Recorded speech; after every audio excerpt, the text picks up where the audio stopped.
Student, निशान classes digital platform पर आपका स्वागत है।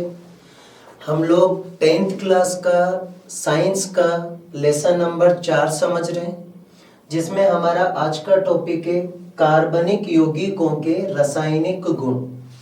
ठीक है, तो हमारा टॉपिक का नाम क्या है बेटा? कार्बनिक यौगिक। कौन से? कार्बनिक यौगिक।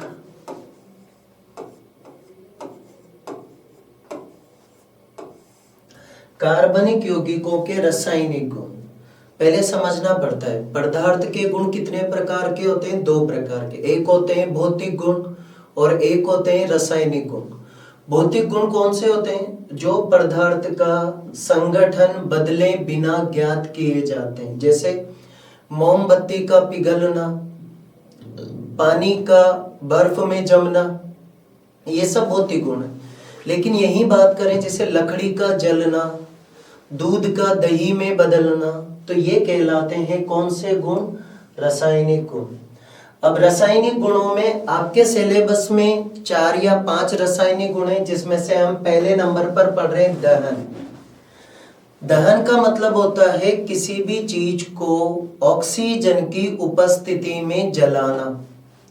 जब हम किसी भी चीज को जलाते हैं तो आपने क्या देखा होगा? धुआं निकलता है, ऊष्मा निकलती है। जैसे माचिस की तीली को जलाया तो क्या निकली? ऊष्मा निकली। यदि किसी अभिक्रिया में ऊष्मा निकलती है तो उसे हम क्या बोलते हैं? ऊष्माक्षेपी अभिक्रिया बोलते हैं। याद रहेगा, क्वेश्चन आ सकता है बोर्ड में। अब कार्बन को अगर जलाया जाता है तो क्या बनता है? CO2 बनती है। लेकिन अगर किसी कार्बनिक यौगिक को जलाया आपने तो CO2 के साथ में पानी भी बनता है। ये 2 यहां पर आएगा, ध्यान रखना बेटा, है ना। H2O होता है फॉर्मूला इसका। क्लियर यहां तक? जैसे हमने कार्बन को ऑक्सीजन की प्रेजेंस में जलाया, उपस्थिति में जलाया, तो CO2 बनी। CO2 के साथ क्या निकल रही है? ऊष्मा। ऊष्मा से क्या पैदा होता है? प्रकाश। जैसे आपने दिया जलाया तो दिया जलते समय गर्मी भी पैदा होती है और उजाला भी पैदा होता है। CH4 को जलाया, CH4 में कार्बन कितने हैं? 1, तो 1 कार्बन से CO2 बन गया 1 बार। क्लियर यहां तक? हाइड्रोजन कितने हैं? 4। अब एक H2O बनाने के लिए हमें हाइड्रोजन कितने चाहिए होते हैं? 2, तो 4 हाइड्रोजन से एक और H2O बनेगा, तो टोटल H2O कितने हो गए? 2। तो आपको ये थोड़ा ना मिसप्रिंट हो गया है। क्लियर बेटा? इसको जलाया हमने तो इस रिएक्शंस को आप बैलेंस करेंगे, यहां पे समझते हैं। क्लियर बेटा? जैसे हम एक रिएक्शंस को करने की कोशिश करते हैं, समझना, ठीक है। C3H8, इसको मुझे ऑक्सीजन की उपस्थिति में जलाना है। जलाना यानी कि दहन करना है। अब इसमें कार्बन कितने हैं? 3, तो 3 क्या बना दो बेटा? CO2। हाइड्रोजन कितने हैं? 8। एक H2O बनाने के लिए आपको हाइड्रोजन कितने चाहिए होते हैं? 2, तो 8 के लिए कितने बनेंगे? 4, तो यहां लिख दो 4H2O। ये रिएक्शन बैलेंस करने का तरीका हो गया। क्लियर यहां तक? वापस चलते हैं आगे। यहां तक बेटा समझे? नेक्स्ट टॉपिक देखो आपका क्या आता है। कुछ इंटरेस्टिंग बातें। अगर हम संतृप्त यौगिक को जलाते हैं, संतृप्त यौगिक कौन होते हैं? 1 मिनट बेटा। संतृप्त यौगिक कौन होते हैं? ध्यान से समझो। जब कार्बन और कार्बन के बीच में सिंगल बॉन्ड होते हैं तो इनको जब जलाया जाता है तो ये बहुत अच्छी ज्वाला के साथ जलते हैं और धुआं नहीं देते। लेकिन असंतृप्त को जलाते हैं, जैसे कार्बन और कार्बन के बीच में डबल बॉन्ड हो, तो ये काले धुएं के साथ जलते हैं बेटा और पीली ज्वाला छोड़ते हैं। CNG गाड़ियों में आपने देखा होगा, LPG घरों में देखा होगा, केरोसिन जानते हैं अपन। तो जब हम इन सब को जलाते हैं तो कौन सी ज्वाला निकलती है? नीली ज्वाला। घरों में आपके गैस सिलेंडर में से कौन सी ज्वाला निकलती है? नीली ज्वाला। आज दोबारा घर जाके चेक करना, ठीक है। जब हमें पता है कि किसी भी कार्बनिक यौगिक में नाइट्रोजन भी होता है थोड़ी सी मात्रा में और सल्फर भी होता है। तो जब सल्फर को वायु में जलाते हैं तो सल्फर डाइऑक्साइड बनता है, और नाइट्रोजन को वायु में जलाते हैं तो नाइट्रोजन डाइऑक्साइड बनता है। अब दहन होता है दो प्रकार का, एक होता है पूर्ण दहन और दूसरा होता है अपूर्ण दहन। पूर्ण दहन यानी ऑक्सीजन की बहुत अच्छी मात्रा में किसी पदार्थ को जलाना पूर्ण दहन कहलाता है। लेकिन कभी कभी ऑक्सीजन अच्छे से मिल नहीं पाती है तो इसे हम अपूर्ण दहन कहते हैं।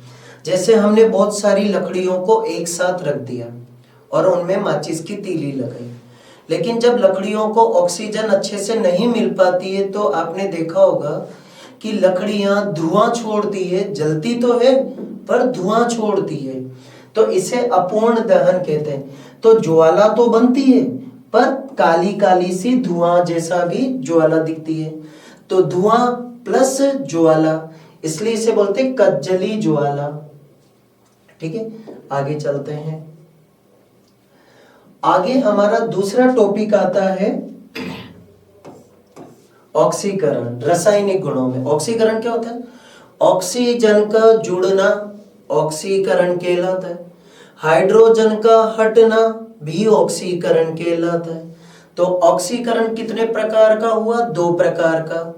ऑक्सीजन का जुड़ना ऑक्सीकरण, और ऑक्सीजन हाइड्रोजन का हटना यह भी ऑक्सीकरण कहलाता है। तो ध्यान रखो, काम आने वाली बात है। अब ऑक्सीकरण करने के लिए जिन पदार्थों को आप लेते हो अभिक्रिया में उन्हें कहते हैं ऑक्सीकारक। ऑक्सीकारक के रूप में हम चुनते हैं KMnO4 और K2Cr2O7, क्योंकि ये अभिक्रिया के दौरान हमें ऑक्सीजन देने का कार्य करते हैं।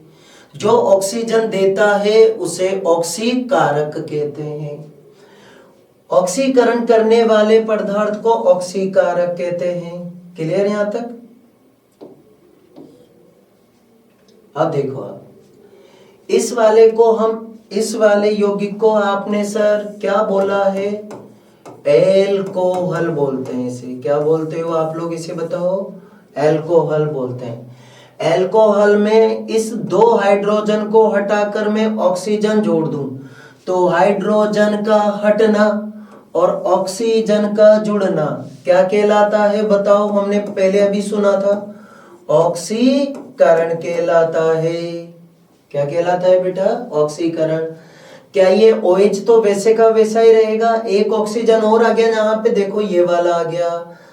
अब ये क्या बन गया? तो ये बन गया आपके लिए बेटा कार्बोक्सिलिक अम्ल। क्या बन गया? कार्बोक्सिलिक अम्ल। इसके बारे में हम आगे फिर पढ़ेंगे, देखना अभी। ठीक है, इसी अभिक्रिया को मैंने और अच्छे तरीके से समझा रखा है, आप समझ सकते हो। हमने यहां से हाइड्रोजन को हटाया और उसकी जगह हमने यहां पर किसको चिपका दिया? ऑक्सीजन को। ये देखो आप, ये बन गया कार्बोक्सिलिक अम्ल। ये आपके 11th क्लास में भी काम आती है रिएक्शन, ये 12th क्लास में भी काम आती है। तो आप देखो कि जो 10th आप पढ़ रहे हो वो आगे चलकर भी काम आएगी, क्योंकि हम लोग, यानी अगर मैं मेरी बात करूं तो मैं 11th 12th को केमिस्ट्री पढ़ाता हूं। निशान क्लासेस में 11th 12th को केमिस्ट्री में पढ़ाता हूं। अगर 2022-23 की रिजल्ट की बात करें या 21-22 के रिजल्ट की बात करें तो निशान कोचिंग से 2 स्टूडेंटों के केमिस्ट्री में 100 में से 100 नंबर है। 2023 में बात करें तो एक बच्चे के केमिस्ट्री में 100 में से 100 नंबर है। यहाँ हर सब्जेक्ट में 100 में से 100 नंबर है। मैं केमिस्ट्री पढ़ाता हूँ, मैं मेरे सब्जेक्ट की बात कर रहा हूँ। फिजिक्स वाले सर रुद्रेश तिवारी सर, वो फिजिक्स पढ़ाते हैं यहाँ पे, तो उनके सब्जेक्ट में भी 100 में से 100 आते हैं। बायोलॉजी में 100 में से 100 आते हैं। तो निशान क्लासेस ज्वाइन करने से फायदा है, आपको आगे की पढ़ाई बहुत कम पैसों में अच्छी पढ़ाई मिल सकती। क्लियर? चलो आगे पढ़ते हैं बेटा। आगे आता है हमारे नेक्स्ट संकलन यानी योगात्मक। जब दो या दो से अधिक पदार्थ जुड़ते हैं और जुड़ने पर एक बड़ी संरचना बनाते हैं, उन्हें बोलते हैं योगात्मक अभिक्रिया। क्या बोलते हैं बेटा? योगात्मक अभिक्रिया। क्लियर यहां तक? अब हाइड्रोजन का जुड़ना, ठीक है, क्या लिखा है? हाइड्रोजन का जुड़ना। अब हाइड्रोजन जुड़ रहा है तो इसे कौन सी अभिक्रिया बोलते हैं? हाइड्रोजनीकरण।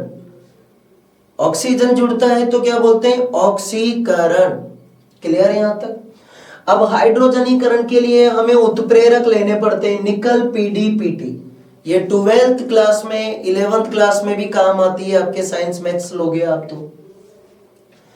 असंतृप्त हाइड्रोकार्बन, असंतृप्त मैंने पहले भी बताया है, कार्बन कार्बन के बीच में डबल बॉन्ड, कार्बन कार्बन के बीच में ट्रिपल बॉन्ड। क्लियर बेटा यहां तक? अब देखो यहां पर कार्बन और कार्बन के बीच में कितने बॉन्ड हैं? 2 बॉन्ड हैं। एक बॉन्ड को अगर तोड़ेंगे तो कितनी जगह खाली हुई? 2। एक हाइड्रोजन यहां पे चिपका देंगे, एक हाइड्रोजन यहां पे चिपका देंगे। समझ में आ गया? चलो देखते हैं आप, क्या हम इसको ऐसे लिख सकते हैं? एक हाइड्रोजन हम इसको यहां दे देते हैं, एक हाइड्रोजन इसको यहां दे देते हैं, तो 2 हाइड्रोजन पहले से थे, एक हाइड्रोजन और देते ही क्या बन गया? CH3 बन गया बेटा। आ गया? इनका नाम पहले एथीन था, अब ये क्या बन गया? एथेन बन गया। क्लियर? तो असंतृप्त हाइड्रोकार्बन को हाइड्रोजनीकरण के द्वारा किस में बदला जा सकता है? संतृप्त हाइड्रोकार्बन में बदला जा सकता है। डबल बॉन्ड वाले यौगिक को सिंगल बॉन्ड में बदला जा सकता है सर, बदला जा सकता है। ट्रिपल बॉन्ड वाले को भी सिंगल बॉन्ड में बदला जा सकता है, बदला जा सकता है। अब एक अच्छी बात समझो, असंतृप्त जो यौगिक होते हैं उन्हें वनस्पति तेल कहा जाता है, वनस्पति तेल कहा जाता है। लेकिन इनका हाइड्रोजनीकरण करने के बाद एक वनस्पति घी प्राप्त होता है जिसे बोलते हैं डालडा। आपने सुना होगा, इसे हम जंतु वसा भी बोलते हैं। अब जो जंतुओं में जो वसा होती है ये कोलेस्ट्रॉल होती है। आपने सुना होगा आजकल बीमारियां चल रही है बहुत सारी, कि किसी व्यक्ति का कोलेस्ट्रॉल बढ़ गया, उसके अंदर बहुत सारा ऑयल बढ़ गया। कोलेस्ट्रॉल क्या है? कोलेस्ट्रॉल एक प्रकार का संतृप्त हाइड्रोकार्बन तेल जैसी वसा, वसा वसा क्या है? तेल जैसी संरचना। तो जब ये बढ़ जाती है तो कोलेस्ट्रॉल बढ़ जाता है। अगली अभिक्रिया आती है प्रतिस्थापन अभिक्रिया। प्रतिस्थापन का मतलब होता है हटाना। जब एक अधिक क्रियाशील परमाणु कम क्रियाशील परमाणु को हटाकर उसकी जगह जुड़ जाता है तो इसे बोलते हैं प्रतिस्थापन अभिक्रिया। क्या बोलते हैं बेटा? प्रतिस्थापन अभिक्रिया।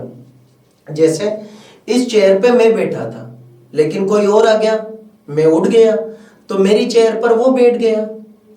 आप लोगों के स्कूल में होता है ना, जैसे आप लोग वहां बैठे थे लेकिन क्या होता है कि कोई दूसरा व्यक्ति आकर के आपके बैग को साइड में रख करके आपकी जगह वो बैठ जाता है, तो ये क्या कहलाता है? प्रतिस्थापन अभिक्रिया। ठीक है, चलो देखते हैं, इसको समझते हैं। Cl ऐसा होता है। अब एक क्लोरीन यहां पर गया और उसने यहां से किसको भगा दिया बेटा? हाइड्रोजन को भगा दिया। तो हम क्या बोलेंगे कि क्लोरीन ने हाइड्रोजन को हटा दिया। क्या बोलेंगे? क्लोरीन ने हाइड्रोजन को हटा दिया और ये बन गया CH3Cl। और ये आपको HCl कहां से मिला? चलो इधर समझते हैं। क्या एक हाइड्रोजन इधर आएगा तो वो एक Cl बच रहा है ना, उससे क्रिया करके HCl बनाता है। ठीक है, चलो आगे बढ़ते हैं। अब कुछ महत्वपूर्ण कार्बनिक यौगिक, ठीक है, इस टॉपिक को अपन नेक्स्ट लेक्चर में पढ़ेंगे। Okay, clear?